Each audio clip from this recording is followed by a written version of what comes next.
All right, here we go. We have Montreal's own Sun in the building, who just recently released a new song called "Lost in You" with Kevin Dave just recently. Yes, So, yes. Sun, how are you doing today? Good. How are you? Thanks for having me. It's dope to have you on and all that. From the first time that I actually noticed more about you, it was actually I think last year actually when you came to Toronto for the one night only event where you opened up for Zen Soul and for Cali Technis and all that, and your Yes. performance was like very like amazing at that day and all that at Paradise Thank City you. Culture and all that, and because I was actually doing photography that night for like the promoter and all that, it was hmm to like get some images, like check out the stuff, and then check out like the music later on. I still have the photos, but we didn't like really post it afterwards and all that. I'll probably like send you some stuff soon and all that, but yeah, Say, please do. I'm glad you enjoyed it. I actually like look back at the performance. I was like, oh my God. Because it was like my first show really in like a while. And like I had like cotton mouth. I was like out of breath. But everybody said like, it was good. But you know me, I'm just like perfectionist at times. But I'm glad you enjoyed. That's good. yeah, most definitely, and we'll definitely get onto your story right now and all that. So you were born and raised in Montreal, correct? I was actually born in Ottawa and I was raised in Montreal. I kind of moved around a lot when I was younger. So, but I claim Montreal as my hometown. No Gotcha. shade to Ottawa.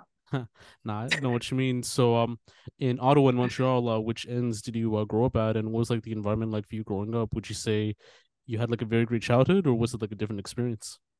It was definitely an interesting experience. I think a lot different than my peers and my friends. I moved around a lot, probably every year as a kid. So like I can't really say that I grew up in a neighborhood and like had childhood friends in a specific area. I kind of moved every year. I was in Ottawa, I was in Montreal. At some point, we were in South Carolina in the States. Came back to Montreal. So a lot of movement. So I'm kind of used to that, just movement all the time. It was a good childhood. It was a lot. It was a lot.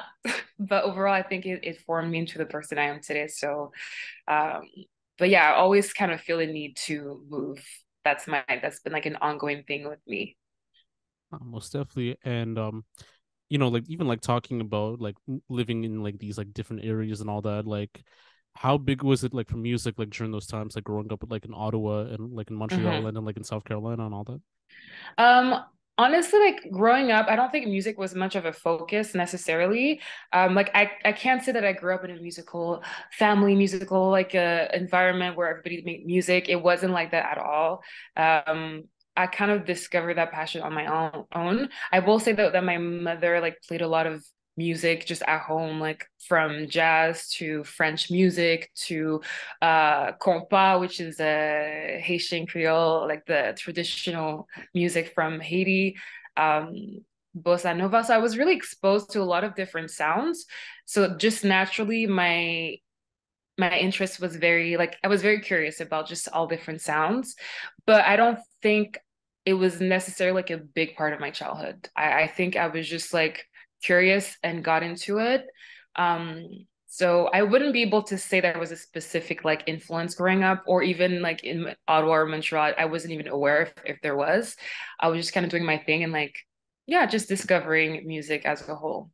No, most definitely. And knowing that you're Haitian, like what was like growing up in like a Haitian like household like and all that? Like I know with Haitian culture, it's like very interesting with the food, with the music, everything else and hmm so forth. Yeah, no, the Haitian culture is amazing. The food's amazing, the music.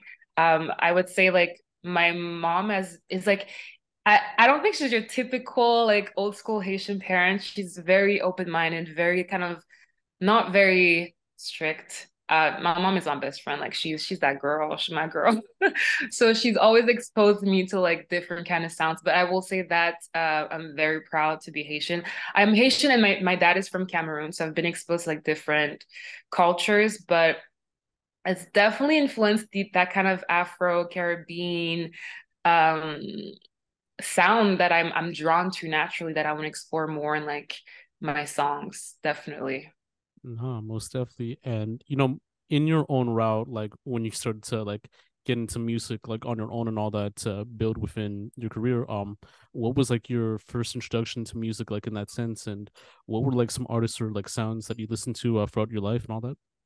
I would say like when I actually started getting interested in music, I'm like, oh, like I kind of want to do this because I used like my first album that I bought was Atomic Hiddens. So like it's not like I can't really say that I fell in love with music and that's all I want to do. It's more of a gradual thing. But I really fell in love with jazz first. I think jazz was my first love. I heard Nina Simone, her voice, how raw she is, how unapologetic. That really inspired me.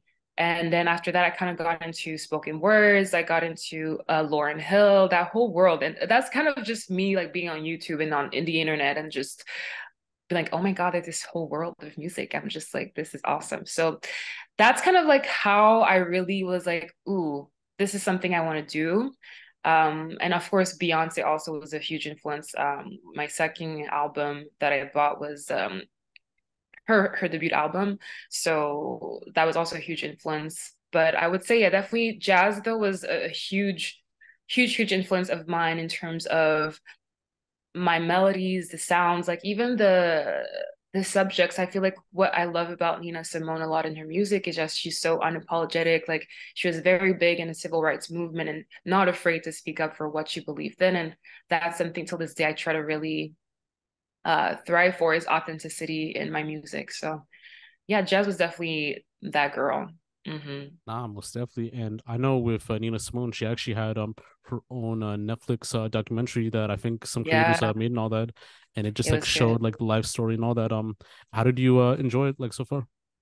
It was really good. It made me sad too. Like it was a hard life that she led, but it was also very beautiful how, again, unapologetic and authentically, like it was a radical authenticity that she strived for that I feel like a lot of artists nowadays are a bit afraid of. And I was afraid of also for a while. But I think that's so inspiring that she didn't let anybody or anything get in that way of her being herself and yeah, just that unapologeticness of it all was really beautiful and it inspires me till today. Nah, most definitely. And getting back onto like track right now with your own start like in music, what Hmm. inspired you to become like an indie R&B singer songwriter and artist? So the whole music thing, I kind of started seriously after my first year of university. I it's like I didn't grow up again with a musical environment. I didn't take any singing classes, maybe a few here and there, but never like to say that I'm vocally trained. I'm fully self-taught as an artist. So I went to school, I went to college, I was in business school.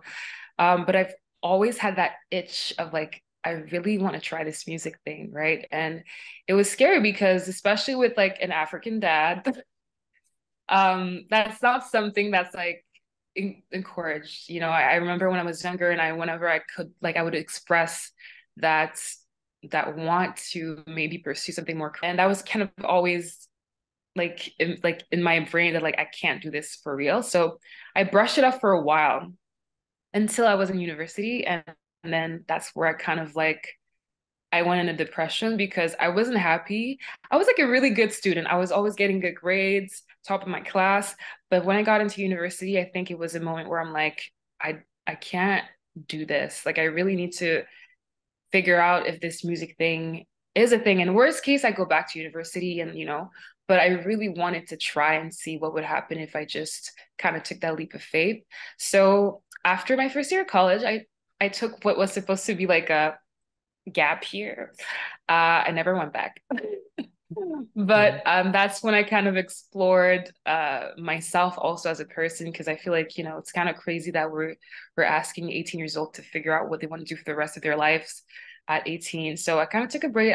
I worked, saved up, and did what any aspiring musician would do and started like posting on YouTube covers and stuff like that. And because I really didn't know anything or anybody about the industry, I didn't have any connection. So yeah, I kind of took that leap of faith and shout out to my mom because she's the one who's like, girl, you need to like take a break because I can see you're not okay. So like take a break, figure it out. And that really allowed me to bloom into like my person and fall in love with music even more because it was very unknown for me still. And I think me discovering myself as an artist started mostly in my early adult years. So yeah. Yeah, 100% too. And I know with the whole idea of like African families and, even like strict families, enforcing, education on their kids and all that, Yeah. it's something that it's like a worthwhile like process too. Like I remembered there was this one artist by like the name of Nasty C. He's from South Africa actually. So basically he was still in school. His dad wanted him to study medicine, do something in medicine and all that while he was still focusing on like music and all that. And basically, he wanted to take music full time and like he'll take a year off Hmm. in that sense too. And his dad, he said, you could be a musician, but we encourage you to go to school and all that. And I have one thing. If you could make like, a good amount of money, like, performing and all that, with your music, for that one year you take a break off of school, like we'll let you do the music thing. In that following year afterwards, he made like a lot of money, was working with J. Cole, with Boss, was on the Coming Home in America 2 soundtrack, and it's amazing for him in that sense too. So Yeah, no, sometimes we just need the chance. Like that's really that. So I'm glad that I had that space. I'm glad that I had a supportive mom and amazing sister also who also supports me in my creative endeavors that really helped me like because for a while I was even ashamed to say like, yeah, I want to be a singer because even that sounded cringe to me, like to say that out loud, even to friends. But then after that year when I took that gap year, I really kind of embraced it. I'm like, yeah, I'm a musician. I'm a singer. I sing. I write songs, and sometimes you just need that space to be able to do that. And so I love that I was able to get that, even though it was a bit, not late in life, kind of, but still, I'm really glad I was able to get that chance. nah, likewise. And aside from like Nina Simone and Beyonce, what artists or Mhm. genres like were you mainly like influenced by, and who would you like to work with someday musically in that sense? I would say my like sound inspiration has evolved a lot. I've realized I'm an alternative R&B girly. Like I love alternative music a lot. And for a while I kind of steered away with it because I thought I had to fit in this box of like very soul, neo soul R&B, traditional R&B sound. But I'm definitely more of an alternative R&B artist. Artists that I would love to collaborate with: Miguel, James Blake, Jai Paul, Little Dragon, um, those kind of artists. Like that's yeah, I love me some alternative R&B. Nah, likewise. Like a dope Mhm. selection right there in that sense too. And even with the whole idea of your creative process, like what's that like when you're making music, and what would like a day like in making or recording music be like for you? Yeah, it kind of varies. I don't have like a fixed way of doing things. Maybe that's not a good thing actually, because I'm actually working on being more disciplined when it comes to being creative. I used to see creativity as like, oh, I'm just whenever I'm inspired, but it's a muscle that you can work on and get better at.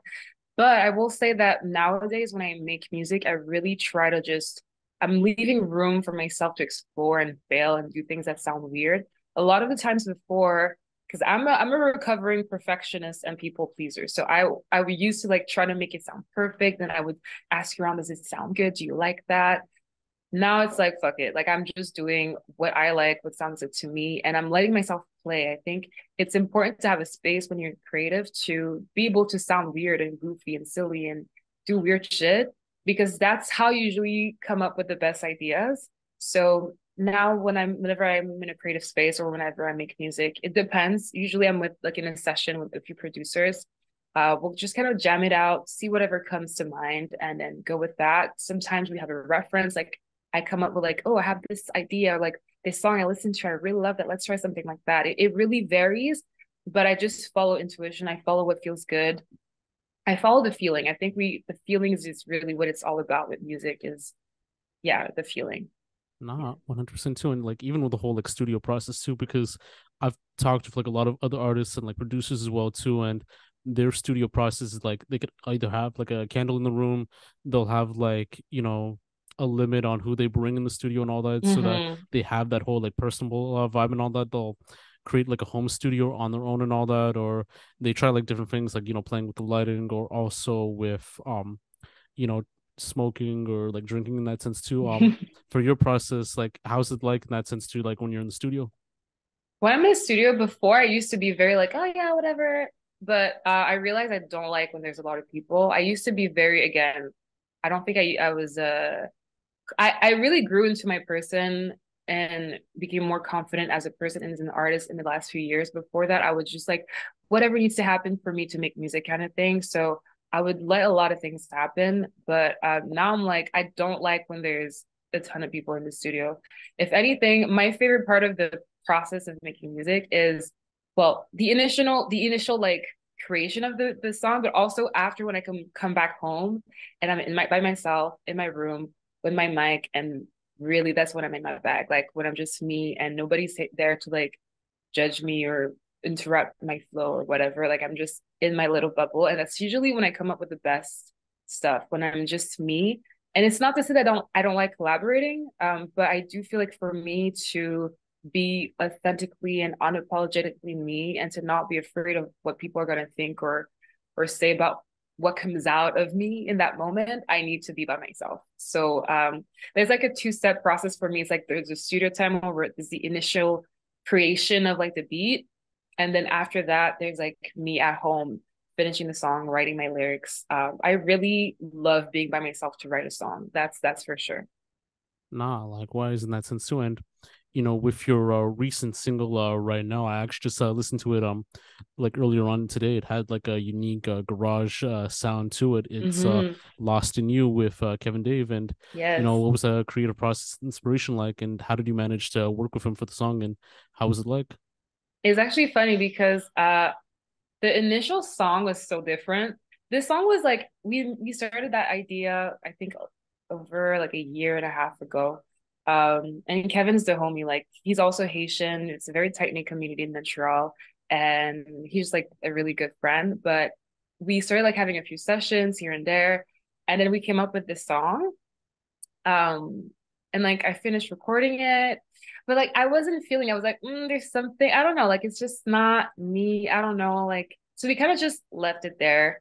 And then literally this year, he hit me up. He's like, hey, like I did something. And then he sends me the track and I'm like, I see Lost in You. I'm like, oh, that song again. I thought we were done with that.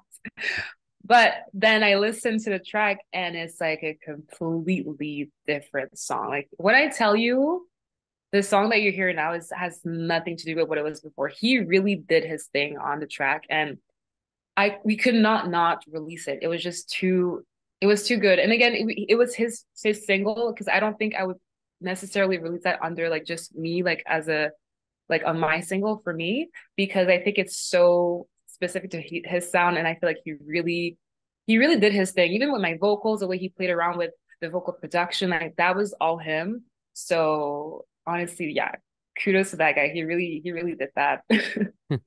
Nah, I know what you mean. And, you know, even prior to that, you had like two other singles that, Mhm. managed to do well in that sense. And, before we get on to the creative process, video games, like being like one of your lead singles, gained over 8 million streams on Spotify, and it helped you gain over 100,000 monthly listeners on Spotify. Yeah. Even in that impact, tell me more about that impact of that song and how it changed like everything for you in a way. Yeah, it's so crazy when I think about it, to be honest, because yeah, it's still surreal. But when I first released the song, it was kind of like it's like when you first give birth to your baby. Not that you would know what that's like, but not that I would know either. But it felt like just me finally giving birth to a baby. And it's been years like in the making. Like I started making music. Again, I told you when I dropped out of college. That was like back in 2014. Like it's been a while. It's been like a long journey and like a lot of trials and errors and me figuring myself out. A lot of so many unreleased songs. So like for me, releasing that song was a huge moment. It was like finally I'm releasing a song. Um, and after it was out in the world, it was like this kind of huge relief, but also kind of this grief. Like I wasn't really, if I'm being completely honest, I wasn't super excited. Like the whole period of me releasing the song was a kind of a dark period for me, if I'm being honest. But the impact that it had was amazing. Like I didn't expect it to do that big numbers. Like I knew it was a hit. Like I was like, I'm still pretty confident. Like this is a good song, but I didn't realize that it would blow up to that extent. So so far, I'm just really grateful that it's just so many great, amazing people have reached out to me, and I love most of the community that I've been able to build through that song, and also the other musicians and producers that I've been able to meet through that, the connections I've been able to make. That's really great. Um, but yeah, it's still, even till this day, it's like I look at the numbers, but it doesn't register. I feel like I'm looking at someone else's Spotify page. I'm like, okay, it still hasn't like registered for me that it's been played Yeah. almost like 9 million times. So that's crazy. Yeah, Yeah. super And thankful.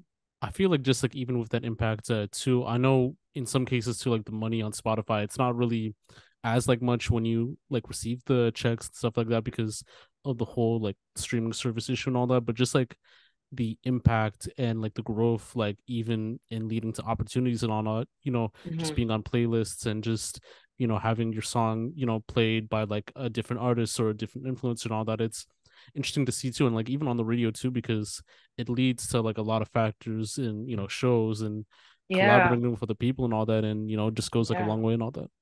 Absolutely. Yeah. It allowed me to do like a few shows. I did this show in Toronto. I did also perform at this festival in Gaspésie, which is in Quebec, which was really cool. Like it was my first time going there, super beautiful place. So it really granted me a lot of opportunities of like performing, but also like you said, collaborative opportunities. Like the people I've collaborated since then, like the songs that are out, like Planet Giza, for example, these are the homies also, like I've known them for years. But just overall, I could see like before my song was out, I didn't really have anything right to show for. People kind of knew I was singing and I made music, but it's like, okay, well, there's this girl who puts covers online. So I feel like that kind of established, okay, that's like this is her voice, this is her sound, like we kind of have a clear picture of who that girl is. So then it kind of solidified me as an artist and built some credibility also. And yeah, like there's opened a lot of doors for me. So I'm super, super grateful for that. Most definitely. And just getting onto the creative process and inspiration, what was that like for like video games and even for my surprise? For video games, I work with this producer, Jason Kellner. I don't know if he goes by Kellner or Century anymore. But anyways, he's a producer from Montreal. And he was one of the first producers I've ever worked with actually. We were just having fun. Honestly, when we were making that track, he just came up with I don't know if you know in the intro, it goes like dun, dun, dun, dun, dun, dun, dun. Like that sound he was just playing around. And then I was like, ooh, wait, that's cool. Keep that. And then we just played off of that whole idea. And the sound made me think of video games, just the sound of the that he chose me to think of a video games. I'm like, oh, okay, let's just call the track video games. I didn't write any lyrics yet to it. I'm just like, this is like a dope sound. And from then we just like from there, I mean, we just started like building on it, and that other producers also hopped on the track. And other songwriters helped me with that to make it what it is today. But no, it was really just it came off from like just having fun. I think these are usually how the best ideas come to life, is when you don't try to like, let's make a hit today. It's just like let's just vibe and see whatever comes. And then for my surprise, I was in Toronto working with this producer Laura Quest. And again, kind of the same thing. We were just vibing. He played that bass line, and then I just got on the mic and kind of freestyled some melodies. And then we kind of chopped and picked the best melodies, made it a song. He's really good at like crafting, like at producing a song. So he was like, okay, this is a verse, this is there. And then I'm like, oh yes, this sounds good. Cause I could go on with melodies for days. I don't know when to stop. Like I could really go on for hours. So it was really cool that he was able to help me guide me, like structure it to the song that it is today. And it was a really cathartic song for me to write, as also because it's kind of a letter to myself. And again, it came very organically. The songs that I love the most are the songs that I didn't have to try that hard. Yeah. 100% too. And I've enjoyed like listening to those two and all that, and like just like even like hearing it like live in that sense too. It's like very amazing in that sense too. And I know you talked about like I think you were supposed to like release an album or something like that. during the interview too. But I feel like with what I wrote in the question, you've had like the free singles than like an actual project. Do you feel like even like releasing singles is better to connect with your fan base than dropping a project, or are you like in the works of releasing something soon? Not necessarily. I don't, it wasn't like this whole thing, it wasn't on purpose, if that makes sense. For me, I've always been trying to release, I've been saying that I was going to release an EP since 2016. Like I've been saying, yeah, this year I'm releasing an EP. And then a year goes by. I'm like, okay, no, this year I'm releasing an EP. And that was that for every single year. But there was always something that happened, either like we felt like it wasn't good enough. We had to keep making more songs or like just always something. And I also, if I'm being honest, I lack the confidence as an artist to be like, no, actually, this is something I want to put out. Like, let's put it out. I was too afraid of what others would think. Like, if I got like a suggestion that like, no, actually, let's try to do it better, I would like scrap the whole thing and start over just because I really just was trying to please too much to others. But now I'm like, I really have this rebirth that I kind of went through in the past few years where I just don't give a fuck anymore about what other people think, and I'm doing me and I'm really embracing what I like. And yeah, and that's why like I took a break also from music for a little while, like after the release of video games and my surprise, because I needed to take that step away and like, okay, like what do I like? Like what sounds inspire me? Like what kind of songs want to write? Because I was making music for like what I thought people would like, because pursuing a creative career is so hard. So like any chance you get to like make it, you're gonna try to grab it. And I think I was very desperate just in the hopes of like it working. And it kind of did. Video games work, but if I was to release music today, I don't think it would sound like video games or my surprise. And I love these songs, like they're my babies. But the sound that I'm working on now is different. Again, it's more alternative R&B and it's more unapologetic. It's unfiltered. It's raw. It's me. And right now I am working on music. I can't say that I have like a rollout planned. I don't have like my next single ready. No, not at all. I would be lying to you. But I am in the process of developing my sound. I'm making music.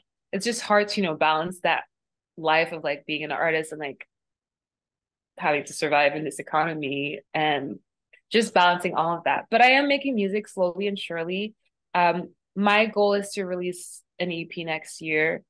Um, but again, I would be lying to you if I said I have this whole thing planned out. Not really. Right now, I'm just taking my time with it, making music that I love, with people that I fuck with, and trusting the universe and trusting myself also. Yeah, no, most definitely. Just to kind of like skip ahead, just to get to this Mm-hmm. one question on this point. Do you Yeah. feel you've grown as an artist from the start of your career until now? Oh yeah, just 100%. Like I'm looking at myself, even like from a few years ago, and now I feel like two different artists. It's just night and day. And like I was telling you, the songs that I have out, although I love them and really cherish them, this is not the sound that you'll be hearing going forward. And not to say that it's going to be completely different, but I feel like I've grown into myself as an artist. I know exactly the sound that I'm looking for. I know what I'm trying to say. I don't really care about other people's opinion, like if they like it or not. I'm just confident that I will find my people with that sound. Um, so I've definitely evolved not only as an artist but as a person. Like I had to go through a whole like rebirth of my own to figure out who I was as an artist. So who I am now and the artist I was before is just two completely different people.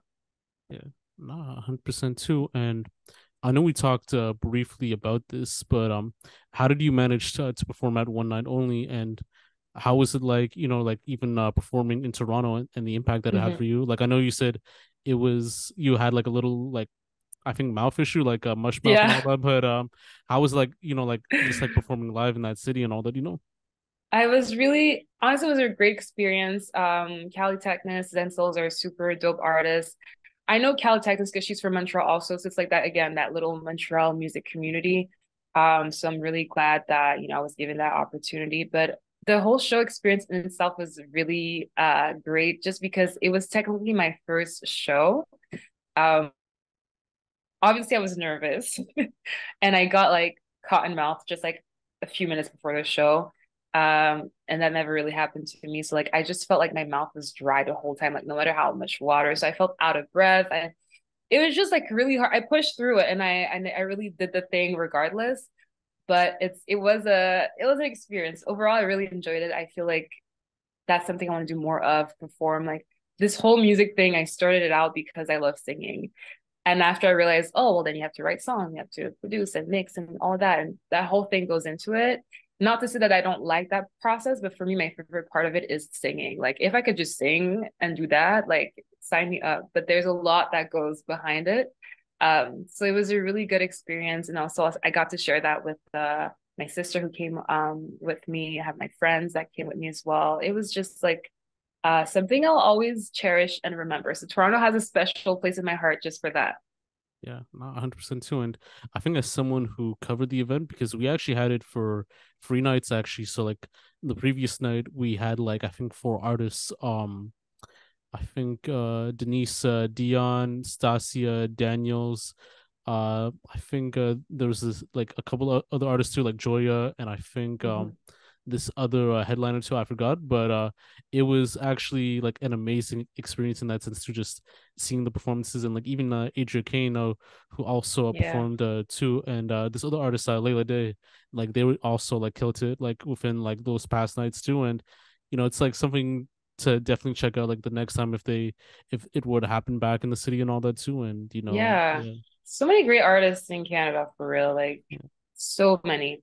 But yeah, it was a great experience. And I loved also watching Zen Soul and Cali Technis perform. It was really inspiring also to see them do their thing and some people who are a bit more experienced in terms of like because for me again it was like my first actual like show. So to see them do their thing with their band, it was just like, wow, this is really dope. I love seeing people do their thing and that they're passionate about. And it was just very inspiring. And it just motivated me to like do this for real even more. So yeah, great experience. 100% too. And how did you manage to work with Dave B from Seattle and Planet Giza? Like I know Planet Giza, like they're the homies and all that. Mhm. Like what was it like working with them, and like what were like some advices or lessons that you've learned from them that you implemented in your music now? So Dave B, I met through the P, who's a Montreal producer who is also the homie. I'm actually working on a lot of music with him right now. But he actually had a project with Dave B, and he was like, "Yo, son, like I need you on this track." So I'm like, "Bet, say less." And then, yeah, I recorded it, and it was a really fun track to work on. Dave B is super talented. I love the way he plays around with his melodies, his wordplay. I never actually met him. But so it was all via like, distance. It was like a long distance work. But no, he's super talented. And the Planet Giza, we actually worked in person because they're also from Montreal. And these guys are just super talented, so down to earth, so real. Like they're really, and also they're all about the craft and the art, which I really love. I feel like a lot of artists nowadays it's about the cloud, it's about like the trends and all of that, but they're really about the music and they're geeks about what they do and you can tell. And I love working with passionate artists. Working with them was super fun. Also, Tony, he is super quick. Like I don't like I've never seen someone write a verse that quickly. Like he has an idea, it's like okay, and then he goes and he records and he's like and like okay, and then he has another one. I'm like just like it was just really impressive. Like I will fully like acknowledge the fact that I'm a slow writer. I'm not like a quick, like, I wrote a song in 5 minutes. That's not me. And I'm okay with that. But like to see others just kind of the way his mind works is just really impressive and inspiring. And it was super fun to work on that track with them for real. Yeah, likewise. And like Montreal, it has like an amazing music scene too, with Kate with Celine Dion, with Lou Phelps, Shay Leah, and also with Planet Giza too. I think this other Mm-hmm. artist named Skywater, I think too, from Montreal, and Careful. oh Skyfall actually, and then Uh-huh. also Cali Technis, and I think a whole and like even like Nicholas Craven too, and like that Mm-hmm. seems like very amazing too with the whole timeless music and that whole like Yeah. generational style that they have and all that, and being a person from the city, how do you feel about the city's music scene and even the Canadian music scene at the moment? Do you feel there should be some changes in where the Montreal or Canadian music scene should go to? Yes, I feel like okay, I feel like the talent's there. Like that's undeniable. I feel like so many talented artists. It's actually insane. I feel like the city, it's very small. The mentality is very small. Also, the city itself is because Montreal is very French. It just kind of it doesn't really showcases a lot of Anglophones, like English speaking artists. Doesn't put that forward as much as like the French music. So I feel like there's work to do, and I also feel like I wish there was more of a community. Like I feel like a lot of people are just doing their things, but I feel like that's changing. I've been meeting a lot more creatives and like seeing how there's like, like more of a tight-knit community building itself. But I do feel like there's a lack of resources also, but it's just very small minded, I feel, and not the artist, but like the city itself. And it's like I don't feel like an artist from Montreal can make it in Montreal. Like I feel like an artist would have to like leave Montreal and then make it and then have the city claim them kind of thing. So there's like this, I don't know. I don't want to shit on my city because I love Montreal, Yeah, no, I but got you. there's definitely some changes that could be done in terms of supporting the artists that are already there making great things and not waiting until one makes it to like be supported of that artist. I feel like that's kind of whack, but Yeah. that's also kind of like humans nowadays. We're afraid to form our own original opinions and we kind of just jump on the next like, oh, see that artist popping, like let me now listen to Yeah, the no artist, worries. kind of thing. As you talked about, like, the music scene and all that with the resources and everything Mm-hmm. else to going on, like, from what I could say is that the interesting thing about it is that, there is like ways to kind of make it on your own and in your city too, for a bit, just like even like with the styling as well too, like, some people being more like bedroom artists and all that too, and like Mm-hmm. others trying like different ways too. And I definitely agree with people having to move to kind of expand their talents and all that too. Mm-hmm. And I feel like it is very interesting too because there are some ways to make it in your hometown, Of course. but there is like other ways to kind of like leave and expand more. And I think it's just like more so a Canadian music industry issue because they see like Yeah. Toronto as like the main hub for creating artists and all that. But there have been like more artists in other regional areas, like even with They're sleeping. Montreal, Vancouver. I'd say like even like Victoria as well too. And I feel like because they only see Toronto as that main hub, like even like shows too, but others tend to see like other cities and try their best to go to other cities and like network and all that. And I think one interesting thing too is the whole Montreal and Chicago situation where a lot of like Chicago artists like Mike Jenkins and like No Name and I think also like Vic Mensa and like all those other people like Saba, Smino, they come by to Montreal or like tap in with like Montreal artists and just kind of collaborate from there. And like I think that relationship is like very interesting too. And even with the whole, European like culture in Montreal, like it is like something that kind of elevates the music to be like more alive in that sense too. Yeah, I know, 100% agree with that. And yeah, the Chicago scene is like they have something. I lived in Chicago for a few years. But they really have their little sauce that I really love. But yeah, like you said, no, a lot of them have come to Montreal to work with a lot of Montreal artists and just to get inspired also. So uh I think Montreal is definitely underrated when it comes to the music scene. But I feel like it's about to change for sure. A lot of great artists are coming out of Montreal, but it's just a matter of time, honestly, because talent is undeniable. So it's just a matter of time, in my opinion. Yeah, 100% too. And before we get on to this last question, I actually want to get to know more about your stage name. So how did Mhm. you get your stage name, and like even with the whole like IG handle with a Chance of Rain by any chance? So my actual name is Sandrine, which is a French name. But it's always been my nickname. Like my mom and my grandma called me San, like San. But it sounds like sun, like sun. So it's always been my little nickname. So when I had to come up with my artist name, I really struggled for a bit. I was like, what do I wanted to do something special and out there, but I was like, let me just go with sun. Like it's feels natural, it doesn't feel forced, and I feel like it's a memorable name. And I'm also a Leo.